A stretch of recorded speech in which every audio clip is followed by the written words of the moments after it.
And there you have it. We are letting the IEC get on with counting those last, or collating those last counted votes, those audit checks, making sure that everything has been checked, not once, not twice, but multiple times. Interesting what Simon Mamabolo had to say, that actually 89.8% of the votes are actually finalized, completely collated. Of course, the leaderboard is showing 87%, but we are very close, as he says, to that 90% mark, which of course they were hoping to get to by the end of last night. But a commitment and a hopeful deadline set by the IEC that by daybreak tomorrow they really want to have all the municipalities in, because of course we know that tomorrow evening there is a planned finalization event. So they really are hoping to wrap this all up. So it really is the final push, and it's a difficult one because, of course, you're working with numbers and you cannot make a mistake because that could cause all sorts of problems. I want to bring in my colleague, Dr. JJ Tabane, at this point. JJ, so I think you can sense energy is low, but there's this determination to just get on with it. Finish. I thought the question coming from Lukhona Mnguni was very interesting, where he said, why are the votes coming in so slowly? From KZN. In eThekwini, I mean, they've only finalised 41%. Yes, it's a big metro, but if you compare it to Johannesburg, which is the biggest metro, 66% of the votes have been finalised there. I didn't hear a very clear answer. I know that load shedding that happened yesterday did cause some problems.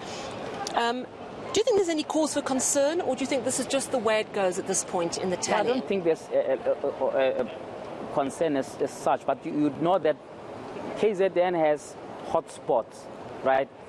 So in my mind, I think that the party agents, they are very vigilant to make sure that any result that is sort of communicated to the center is accurate, because inevitably, if it's not, and then they have to be what you see in the Western Cape, where people are asking for a recounts of 15 municipalities. If you have that in KZN, you are stoking fires. You saw what happened in July. You don't want a repeat of that. So I think that maybe Lukhona, as an expert from that province, remember he has got a lot of inside track from that part, maybe raising the flag that says, what is happening there that may be out of the ordinary. He didn't get a straight answer. I don't think we're going to get a straight. It's all speculation. But that's my own reading, that maybe they're trying to be as thorough as possible so that there's no dispute. Because what you don't need in a volatile setup is a dispute over outcome.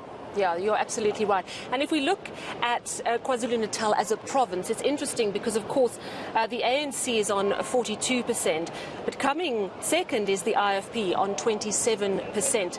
Now, just if we look at the provincial count, 77% of the entire province's votes are in.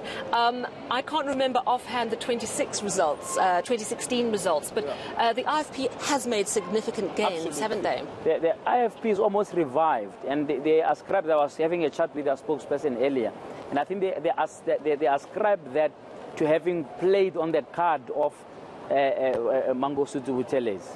But he's always been there. Why would it suddenly work now? Because a few months ago, they announced in big fanfare that he's now retiring, right? And there's a new leader who is not as enthusiastic, or rather not as flamboyant. So they decided strategically that they're going to use the image of Mangosuthu Buthelezi to continue their legacy, in a sense. And they think that it has paid off. In fact, they were very arrogant about it, to say, well, he's still the president emeritus, so go figure, Instead of retiring, they give him another title, right? But it has worked for them. The IFP is on a rise. Certainly, if you compare it with its peers in parliament, like COPE and UDM, there's no comparison, right? They have done very well. They have brought the ANC under 50% in a couple of municipalities that are key. And I think with the remaining count that's going, we're going to see a little more of that trajectory of the IFP becoming once again a very key player in the province. And if we look even at the IFP showing so far in Gauteng, now if we just look at the province itself, in Gauteng 88% of the votes have been counted. Obviously the majority is because the metro is not fully finished yet. ANC on 36%, DA 28%, and then other parties make up 13%, but the IFP on 1.2%. It's tiny in Gauteng. It's tiny, but you know what? I attribute a lot of that. They had a really big billboard for the IFP with Prince Mangosuthu Buthelez's face on it over the M1, and I'm sure that did some good for them. It brought that 1%. I mean, Gauteng has never been a stronghold, let's be frank, of the IFP. IFP has largely been a regional party in KZN with very, splinter existence everywhere else. So the 1%, frankly, is all they can hope for. But with the coalition politics, it's not meaningless. Yeah, because absolutely. the ANC is going to need them if they are going to do a government outside the DA. Because I need all the small parties. We need the EFF. Certainly need the IFP. IFP at the moment is part of a coalition. In fact, they have one MMC position of housing in the city. Okay. So don't write them off completely. They're important. The 1% may just come in handy. And I suppose as you're looking at new coalitions, the people you've been working with previously, you can sort of count them in already, so it makes your job a little bit easier. Absolutely. I thought that we should look at the other metros. We have been focusing a lot on eThekwini and the Gauteng metros, but I wanted to have a quick look at Cape Town. This isn't really newsworthy in the sense that it's not massively surprising, but that market. DA 62%, ANC on 14%, Good on 4%, so Good will be happy with that, I'm sure. But the ANC has dropped from 2016, haven't they? It's a bloodbath for the ANC, And the Western Cape has always been some kind of a litmus test of how the vote of the ANC is declining, because they're already having a hard time in terms of the constituency politics of the Western Cape, race politics, and what have you. So the 14% is though actually worse than we as people who are analyzing our pundits ever imagined. It's horrendous. It's like the ANC has just been chased out of that province. So that metro, it's like you are saying, it's not news, but at the same time, it's a big red flag. Because remember, the ANC has done everything. They've tried to get a Muslim leader, a colored leader, a woman leader. It's all been downhill in the Western Cape, and unfortunately, that's a trend that's going to happen in other provinces where the ANC has been dominant. Let's have a quick look at Mangaung. 77% of the votes have been counted there. ANC on 45%, the DA on 30%, and the EFF on 10%. Yeah, that's what one can call a punishment vote.